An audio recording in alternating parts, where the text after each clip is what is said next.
chaque fois que je me retrouve chez Moteur Essence, je chuchote parce qu'il y a du monde qui travaille, je me rends compte à quel point je suis devenu complètement insensible au nombre de supercars qu'il y a en bas dans le showroom. En fait, ça paraît tellement surréaliste qu'on s'en rend même plus compte. Mais aujourd'hui, c'est un jour un petit peu plus particulier parce que quand j'ai appelé Moteur Essence pour leur demander quelle voiture ils pourraient me laisser aujourd'hui à l'essai, ils m'ont donné le choix. Et le choix n'était pas facile. J'avais le choix entre un G63 AMG, une McLaren 675 LT Spider, une McLaren 570 S avec un échappement assez énervé, 911 Speedster et une Ferrari 599 AGTE.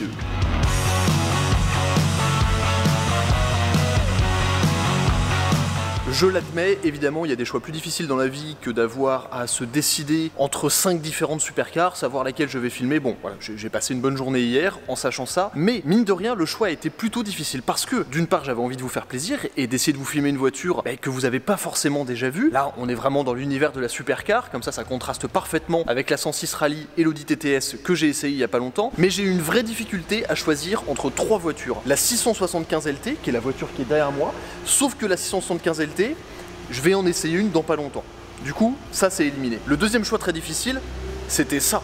La Porsche 991 Speedster. Une voiture que j'adore surtout dans cette configuration rouge carmin, qui est très très rare. Le Speedster, en fait, c'est une 911 GT3 dont on a coupé le toit, boîte manuelle, 500 chevaux, moteur atmosphérique qui gueule, bref. J'aurais adoré conduire cette voiture et vous la présenter aujourd'hui, mais là encore, je vais en essayer une dans les mois qui viennent. Donc, j'ai préféré la garder pour plus tard. Évidemment, j'aurais beaucoup aimé essayer celle-ci.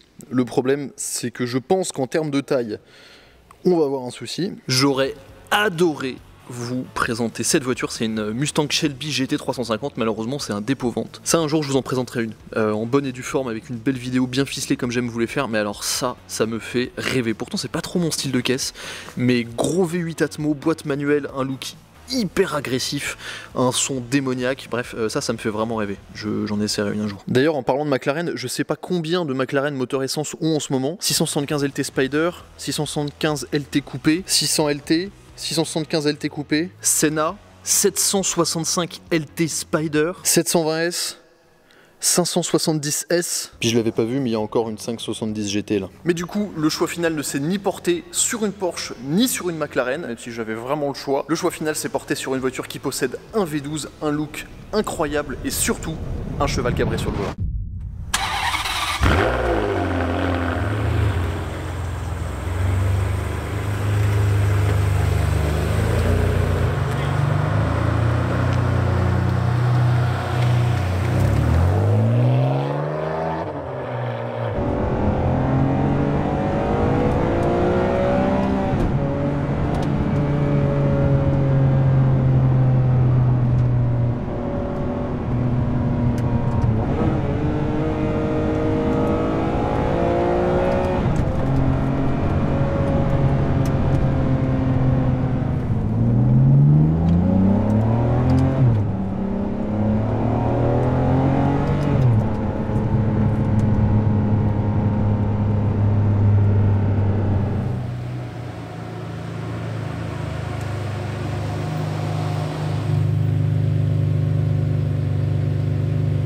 Voici donc la voiture que j'ai choisi de vous présenter aujourd'hui, une incroyable Ferrari 599 avec le très rare pack HGTE. Alors là vous regardez attentivement la voiture et vous vous dites Erwan il y a un problème, ça c'est clairement une GTO, pas une HGTE. Bah, c'est justement la raison pour laquelle j'ai choisi de vous présenter cette voiture, c'est bien une 599 HGTE, sauf que celle-ci a un kit GTO, mais pas n'importe quel kit GTO.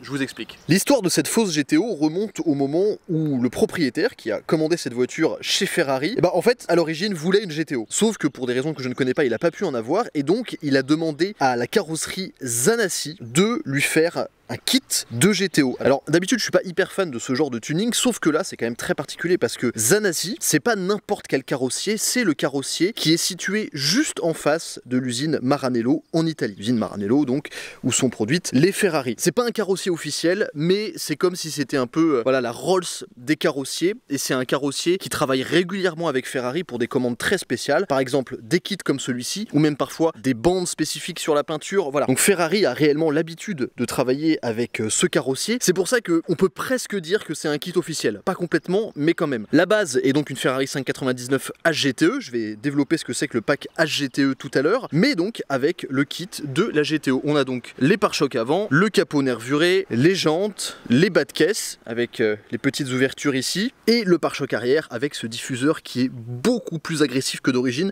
La seule chose qui n'est pas à l'extérieur du kit GTO, si je ne me trompe pas, c'est la malle arrière qui normalement sur la GTO a un ducktail qui est beaucoup plus prononcé. Là, on est sur la malle d'origine de la 599. Donc c'est une voiture qui a quand même une histoire assez particulière, et la raison en fait pour laquelle j'ai choisi de vous la présenter aujourd'hui, c'est parce que j'ai toujours été fan de la 599 et notamment de ça. Ce profil, c'est quelque chose, c'est sexuel presque. Je trouve que c'est une des plus belles voitures en fait modernes qui existent, et j'avoue que l'addition d'un V12 Ferrari atmosphérique, voilà, ça me plaisait pas mal, surtout dans le look d'une GTO qui est une de mes voitures préférées.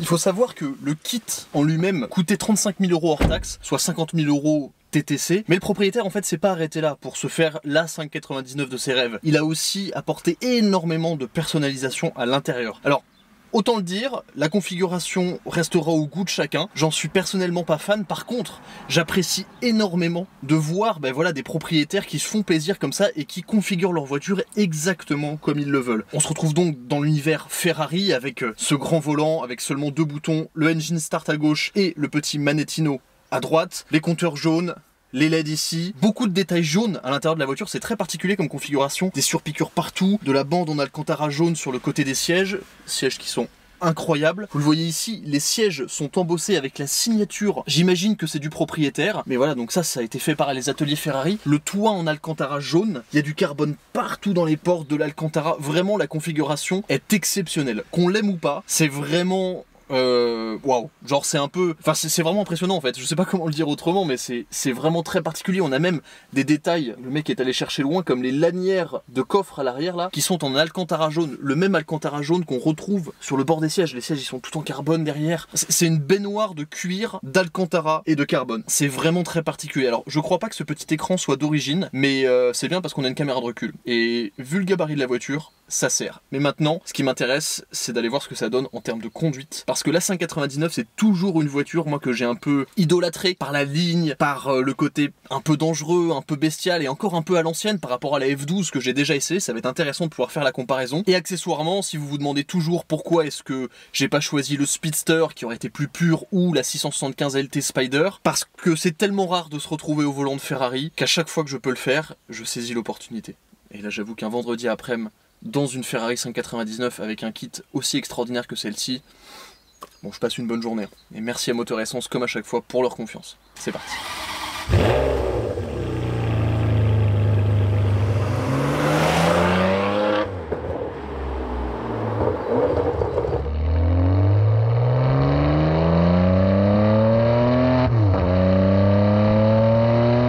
Comme j'ai dit au début, le propriétaire voulait vraiment une GTO. Donc en plus du kit et de l'intérieur incroyable qui a dû coûter des milliers d'euros en termes d'options, Silver m'a dit tout à l'heure le prix total de la voiture à la commande, je vous l'ai inscrit ici, je m'en rappelle plus. Mais cette voiture n'est pas une 599 GTB normale. Alors à l'avant, on retrouve toujours l'immense V12 6 litres atmosphérique qui développe 620 chevaux, 0 à 100 en 3 secondes 7, 330 km/h de vitesse de pointe. Ça pour le coup, ça ne change pas. Ce qui change, c'est que cette voiture est une HGTE. HGTE, ça veut dire Handling Gran Turismo Evoluzione. Donc en fait, c'est une amélioration du châssis, principalement, et pas que, aussi de la boîte. Donc, on a une boîte de vitesse, donc c'est la boîte F1 à 6 rapports, dont les temps de passage ont été raccourcis, la boîte est plus réactive, l'accélérateur est plus réactif également. On a donc une voiture qui va être un peu plus pointue. Il y a une nouvelle option qui apparaît avec le pack HGTE, qui est lors d'un freinage, si on reste avec la palette de droite tirée, les rapports descendent à la suite les uns après les autres tout seuls, de manière ultra optimisée. Au niveau du châssis, le système normal de la 599 est remplacé par un système magnétique. Donc on a des suspensions qui en mode sport vont être plus fermes. On a les barres anti-roulis et l'amortissement général de la voiture qui ont été rigidifiés. Et la voiture est 10 mm plus basse que la 599 normale. Donc on conserve cet esprit GT avec quand même une voiture confortable, mais avec le côté un peu plus épicé qui se rapprocherait d'une GTO. Donc ce kit à GTE, ça transforme pas la voiture en GTO. Esthétiquement, la GTE avait pas grand chose qui changeait par rapport à la GTB normale, si ce n'est les jantes, qui étaient caractéristiques et surtout plus légères. Et aussi, histoire de rajouter un petit peu d'âme à tout ça, un échappement spécifique avec des sorties usinées un petit peu comme le réacteur d'un avion. Et évidemment, l'échappement qui était un peu plus libéré. Alors, je sais pas quel est l'échappement sur celle-ci. Je sais que les valves sont toujours ouvertes.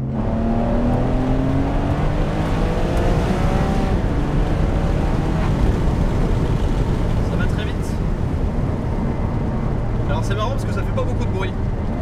En fait ça fait beaucoup de bruit de l'extérieur mais pas beaucoup de l'intérieur. Mais avant que je vous parle vraiment du comportement et des émotions qu'on ressent et des sensations qu'on a au volant de cette voiture, j'ai une chose très importante à faire. C'est d'acheter un petit sandwich poulet crudité, parce que je trouve que le fait de rouler en Ferrari et d'aller manger un sandwich comme ça posé par terre, c'est une ambiguïté qui me va bien. Je trouve ça très cool. J'avais fait pareil avec la Porsche 997 Phase 1 GT3 RS et j'avais trouvé ça très drôle. Mais pendant que je me délecte de ce délicieux poulet crudité et de son éclair au chocolat, je vais pas vous laisser me regarder manger pendant 10 minutes, je vais plutôt ouvrir le capot et vous laisser apprécier la baie moteur de cette Ferrari 599, parce que Pierre et Sylvain m'ont dit qu'elle était un peu spéciale.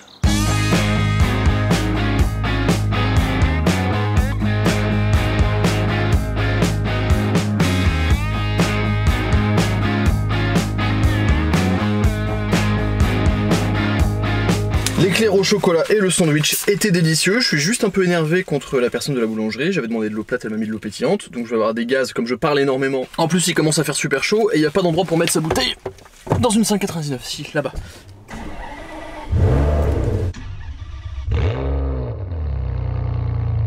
Maintenant on va se concentrer sur la partie conduite de la voiture, histoire que je vous partage un petit peu ce que ça fait de se retrouver au volant d'une 599 HGTE. Déjà, la taille du capot, il faut s'y habituer.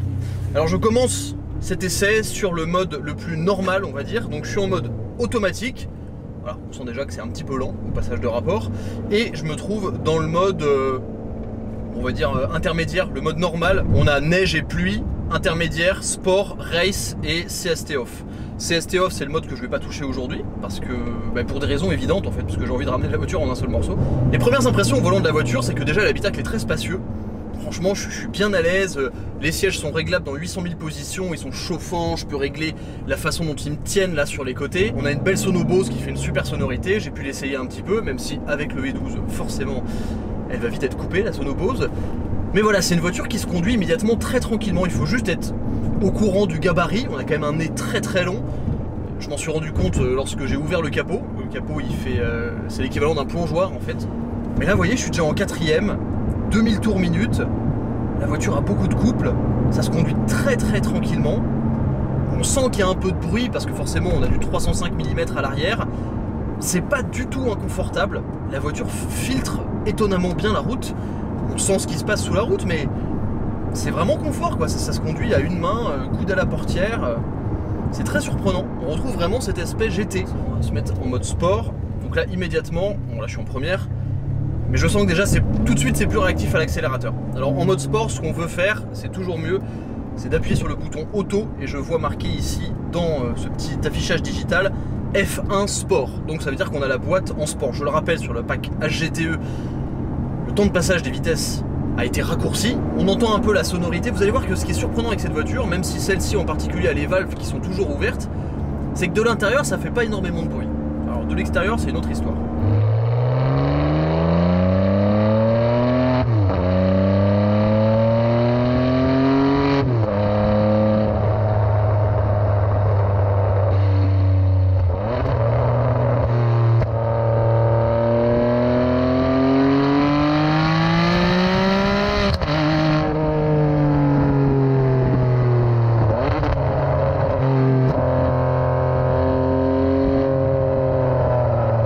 Mais de l'intérieur c'est assez feutré, on entend, c'est très rauque. Ça n'a pas du tout les caractéristiques d'échappement d'une F12 qui va avoir un son ultra métallique, un peu perstimpant comme les AF1 à l'époque.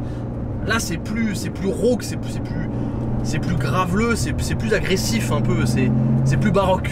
Là, premier virage, ce qui est surprenant, c'est malgré le gabarit et le poids de la voiture, qui se ressent quand même la direction. C'est vraiment une direction Ferrari, c'est-à-dire qu'elle est très directe, très légère. On n'a pas énormément d'informations sur ce qui se passe sur le train avant.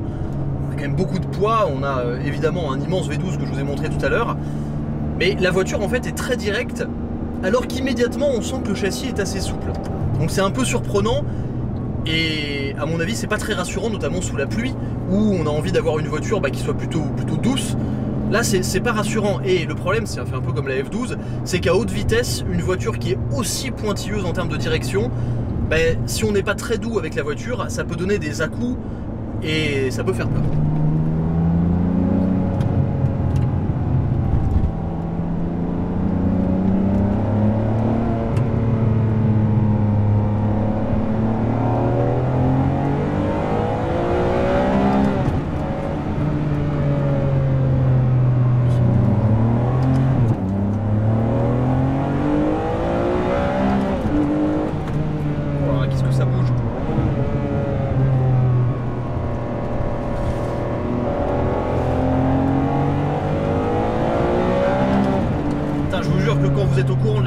Du moteur, vous remettez l'accélérateur pied dedans que quand vous avez les roues droites. Ça c'est vraiment impressionnant, on sent le gabarit de la voiture dès qu'on commence à mettre du rythme. Alors on a un très bon ressenti de ce qu'elle fait, parce qu'on a une excellente position de conduite, les fesses assises bien bas, on est bien allongé, bien en arrière, enfin vraiment la position de conduite est excellente, on a une assez bonne visibilité. Mais en fait ce châssis assez souple, c'est ce qu'on ressent vraiment, qui lie un petit peu la route et qui laisse justement vivre la voiture un peu comme elle le veut. C'est assez particulier quand même. C'est un peu la magie des GT Ferrari, c'est que ça a un peu envie de vous tuer quoi. Alors là pour l'instant j'ai pas fait l'expérience d'un truc dangereux avec la voiture, mais le truc c'est que c'est très rapide quoi. Ça prend vraiment beaucoup de vitesse. Déjà rien que quand on voit le compteur à droite avec marqué 360 km/h, on se rappelle qu'on n'est pas dans une Clio RS quoi. La voiture est assez bien campée sur ses roues. Il y a une inertie du moteur.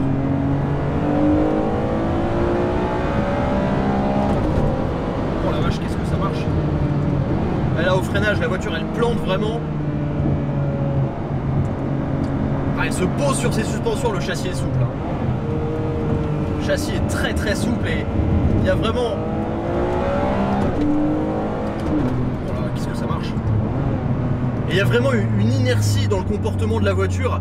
Dès que vous lâchez les gaz au milieu d'une courbe un peu rapide, vous sentez la voiture qui se déleste un petit peu. C'est assez flippant, hein. Je retrouve vraiment le caractère qu'il y avait dans la F12, mais en un peu plus brutal parce que déjà on a la boîte simple embrayage, donc ça vous met des gros à-coups. La puissance n'est pas ultra impressionnante, en tout cas je trouve. Ça reste... alors ça va vachement vite, mais comme c'est très progressif, c'est pas flippant quoi. Ce qui est flippant c'est juste la vitesse. Au bout d'un moment, si vous restez le pied dedans, après le 4e rapport on va dire. Mais autrement la puissance n'est pas si impressionnante que ça. Ce qui est juste impressionnant c'est que vous sentez que vous êtes dans un gros objet qui se déplace super vite. Et c'est la remise des gaz qui est assez flippante. Mais là dans un virage, vous voyez, la voiture en fait, le nez de la voiture pivote immédiatement, mais l'arrière sautille un peu plus. Oh la vache, ça prend la vitesse sans effort.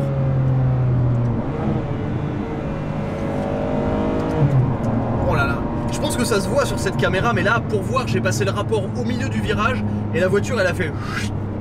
Elle a zigzagué, elle a un peu saucissonné comme ça. Du coup on retrouve en fait les caractéristiques d'une GT qui est agréable à conduire sur un rythme dynamique, mais pas trop quand même. Et si vous voulez vraiment attaquer, il faut savoir ce que vous faites. Je vais la mettre en mode race. Ah, tout est passé en rouge là en mode race. Je pense que ça va être encore plus violent. Alors les suspensions vont être plus dures. Ah, déjà, ah ouais, je sens que la direction est un peu plus dure déjà. Ah oui, on sent au niveau de la boîte. C'est pareil, la boîte a un côté très mécanique. On sent vraiment quand les rapports se passent, vous le sentez dans vos fesses parce que la boîte est en dessous de moi là, enfin juste derrière. Oh là, ouais, déjà on sent que ça fait plus de bruit. Hein. Oh la vache. Ah oui, c'est beaucoup plus violent. C'est beaucoup plus violent, puis ça a patiné un petit peu derrière la... Ah ouais, la délivrance de puissance en mode race. Ouh, ouais, c'est plus énervé. Hein. Alors on sent déjà que les suspensions sont un petit peu plus raides, la voiture est plus réactive. Mais elle est quand même handicapée par le poids. Mais elle tient quand même vachement bien la route, hein. Je suis surpris. Là, ce virage-là, il est assez haute vitesse. Oh là, la voiture.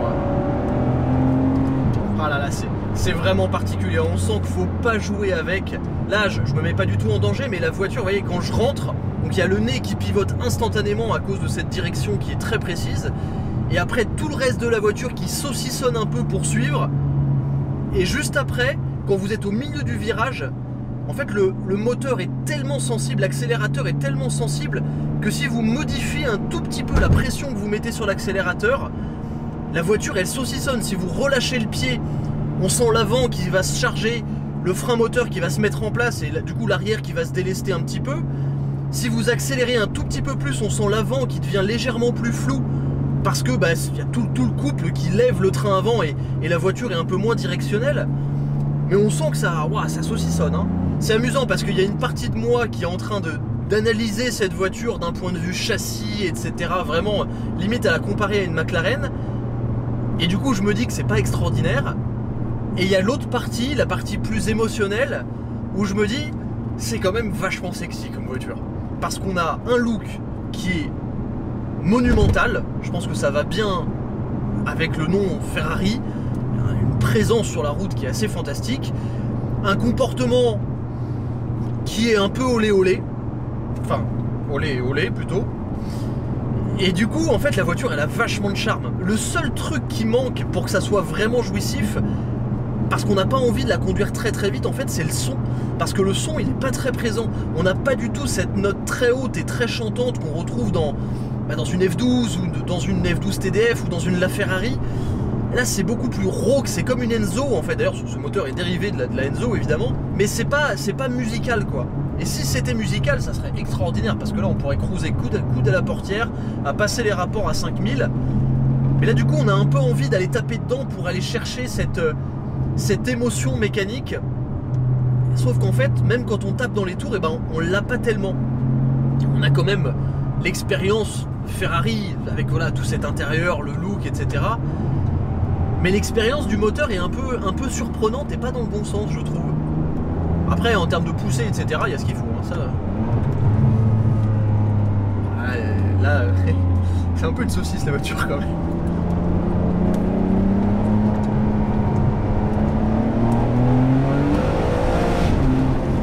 On sent que ça crache à l'extérieur quand même.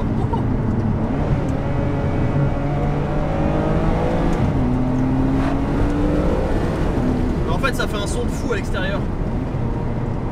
Il doit y avoir un bruit d'admission aussi. Je sais pas si avec un échappement on pourra avoir plus de son là-dessus. Elle est vachement bien cette route.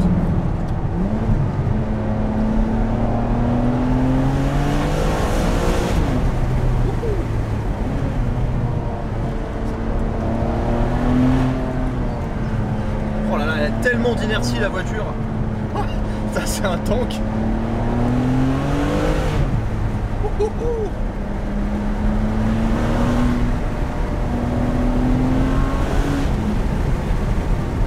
Je mets pas pied dedans, hein. Je mets pas pied dedans, mais ça avance. Hein.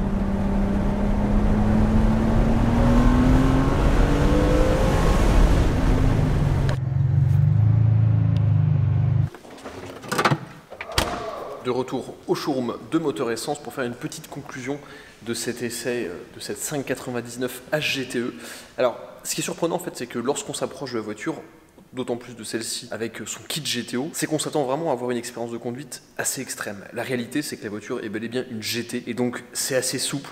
Ça saucissonne un petit peu, c'est pas extraordinaire en termes de châssis. Maintenant, c'est une GT qui est extraordinaire, et dans la catégorie des GT, si on y réfléchit bien, tout ce qui est Bentley, Aston Martin, c'est des voitures qui proposent pas quand même une expérience de conduite sportive incroyable. Là, on est à la fois sur une voiture qui propose un look ultra sportif, de la praticité avec un intérieur assez spacieux, du coffre, etc. Un confort d'utilisation qui est vraiment bluffant, la voiture est vraiment hyper confortable, et pour autant, un petit peu de, on va dire, de piment Ferrari, où lorsque vous mettez vraiment pied dedans, il y a quand même énormément de performance et la voiture est assez bestiale à mener fort. C'est un peu ambivalent, c'est une GT Sport plus qu'une GT pure et dure. Ce que je me dis, c'est que là je trouve que le châssis est un peu saucisse, mais ça se comporte quand même bien. Mais j'imagine que la 599 normale sans le pack GTE doit quand même être vachement molle. Là pour le coup ça doit vraiment être typé GT en termes de suspension. Mais c'est vraiment la philosophie de la voiture, donc j'ai trouvé ça très intéressant de découvrir un peu ce monde là chez Ferrari. La seule Ferrari à V12 avant que j'ai pu essayer, à part la F12, et ben c'est la F12, c'est la seule que j'ai essayée. Donc j'ai trouvé ça vraiment intéressant, c'est pas du tout l'expérience de conduite qu'on a dans une Ferrari à moteur central arrière, où là ça va être beaucoup plus bestial, beaucoup plus course on va dire. Là c'est le grand tourisme à l'italienne, et j'avoue que la 599 à GTO, surtout dans cette configuration, remplit à merveille son rôle. Surtout qu'en arrivant au showroom, Pierre a voulu la prendre pour aller faire un petit tour de 5 minutes, histoire de se rappeler un petit peu de ce que c'était que de conduire une 599, et c'est vrai que de l'extérieur, la voiture fait un son extraordinaire et un look vraiment fantastique. Donc c'est vraiment intéressant. En termes de produits, ça se place en face d'une Continental GT, d'une Aston Martin DBS. En même temps, c'est quand même plus excitant que ces deux voitures-là. C'est vraiment une GT++, quoi. C'est une voiture avec un caractère très particulier, un positionnement très particulier. En tout cas, merci énormément à Motor Essence, comme à chaque fois, de me faire confiance avec des voitures aussi extraordinaires. J'espère que cet essai vous a plu, et si c'est le cas, pensez à vous abonner et à mettre un like, et bien sûr à me dire en commentaire voilà, si ça vous a plu. Et qu'est-ce que vous aimeriez voir comme voiture prochainement dans le showroom de Motor Essence. A très vite, ciao.